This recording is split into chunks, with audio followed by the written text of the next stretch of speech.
What if I told you that the secret to English fluency isn't motivation? In fact, what if I told you that waiting for motivation is the very thing that is killing your progress? We are taught to believe that we need to feel inspired to learn. That is a myth, and today we are going to destroy it.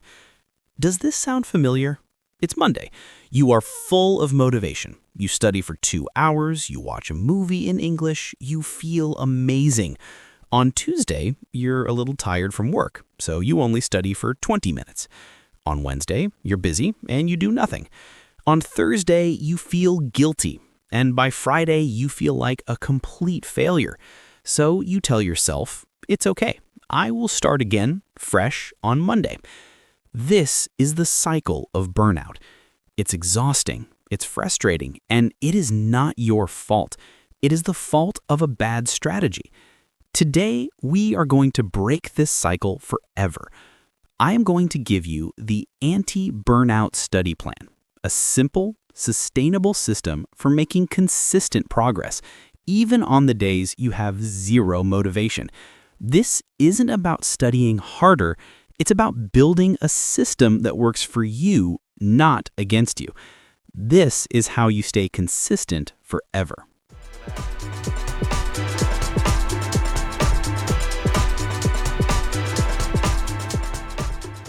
Hello, everyone, and welcome back to the English Zen Podcast. My name is Liam. Our goal today is to replace the stress of inconsistent motivation with the calm confidence of a daily process. And the foundation of this entire system is not about what you study, but about how you define your goals. Before we can build our plan, we must first learn the crucial difference between an outcome goal and a process goal.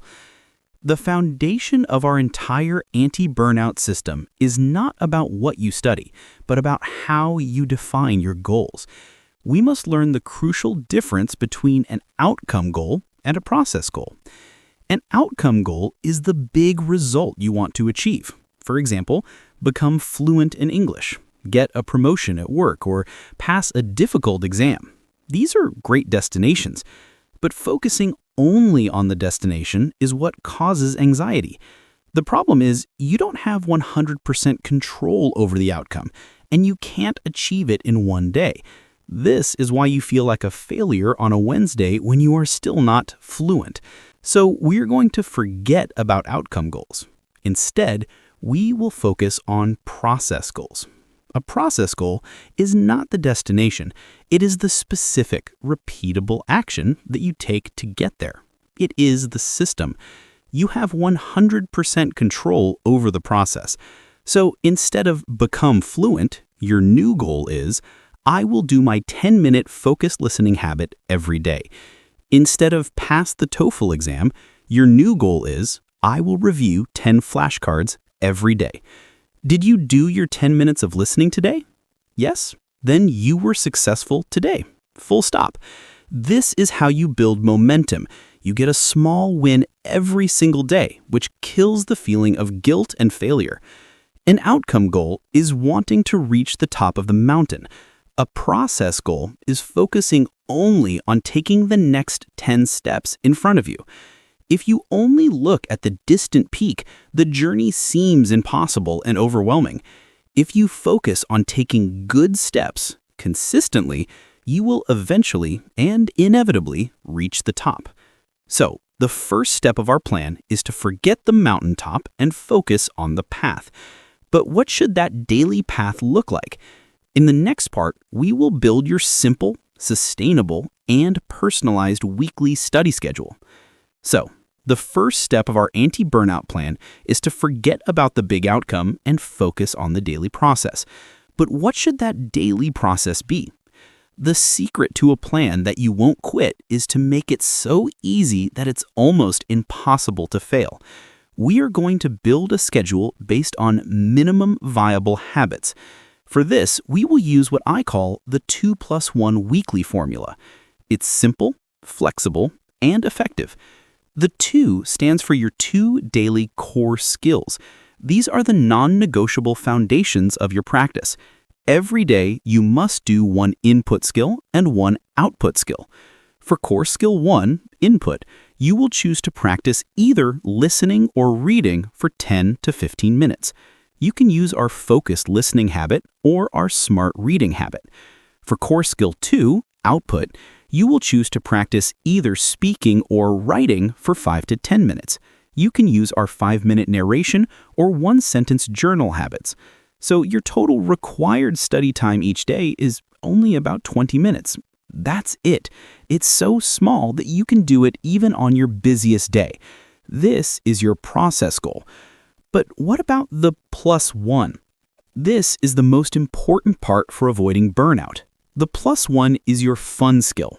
This is one activity you do every day just because you enjoy it. It's not a should do, it's a want to do. It could be watching one episode of your favorite series on Netflix in English. It could be listening to music and looking up the lyrics. It could be playing a video game in English or reading a chapter of a fantasy book that you love. The fun skill is what ensures that you end your daily practice with a feeling of enjoyment, not exhaustion. This 2+1 formula is the foundation of our sustainable plan. But how does it look on a real weekly calendar? In the next part, I'll show you 2 example weekly plans, one for a beginner and one for an intermediate learner, so you can see exactly how to build your own. So our foundation is the 2+1 formula, 2 core skills plus 1 fun skill every day. Let's make this practical. I'm going to show you what a full week could look like with this system. We'll start with a sample plan for a beginner student, whose main goal is to build a foundational vocabulary and gain confidence without feeling overwhelmed. On Monday, this student could start with Input. They do the 10-minute smart reading habit, reading a Level 1 news article. For their output, they do the one-sentence journal, a low-pressure way to practice writing. For their fun skill, they listen to their favorite English songs while reading the lyrics. The total time is about 20 to 25 minutes, and it's a calm start to the week. On Tuesday, they alternate. For Input, they do the 10-minute focused listening using a slow podcast for learners. For their output, they practice the 5-minute narration, describing their room or what they see outside the window. And for their fun skill, they watch a 20-minute episode of a simple cartoon in English. Again, the core practice is short and the fun part is relaxing. Do you see the logic here? We are alternating the core skills to keep the routine fresh and work different parts of the brain. The output tasks are very low pressure, which is perfect for a beginner who is still building the confidence to speak. The fun skill ensures that the student always ends their practice on a positive note. This is how you build a habit that lasts. This is a perfect, sustainable plan for a beginner. But what if you are more advanced and want to challenge yourself a little bit more? In the next part, we will look at an example weekly plan for an intermediate student. This is a perfect, sustainable plan for a beginner. But what if you are more advanced and want to challenge yourself a bit more? The beauty of the 2+1 formula is its flexibility. Let's look at how an intermediate student could adapt it. The goal for an intermediate learner is usually to start using more complex language and to activate their passive vocabulary. On Monday, for their input, they could do the 10-minute focused listening, but instead of a slow podcast for learners, they listen to a podcast for native speakers on a topic they love, like technology or history. Then, for their output, they do the 5-minute narration, but with the challenge, they must give their opinion on the podcast they just heard. For their fun skill, they watch an episode of a more complex series like The Crown with English subtitles.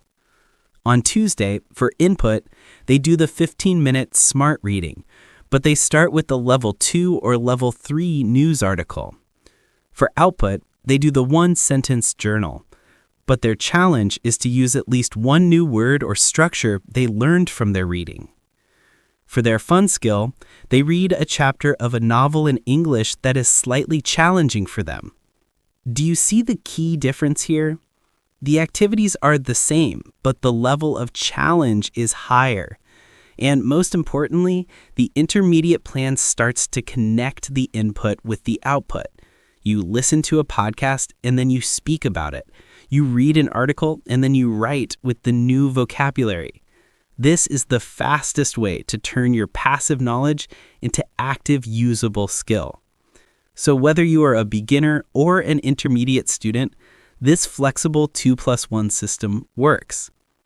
It's about creating a personal, sustainable plan that is so easy to follow that you can do it even on your worst days.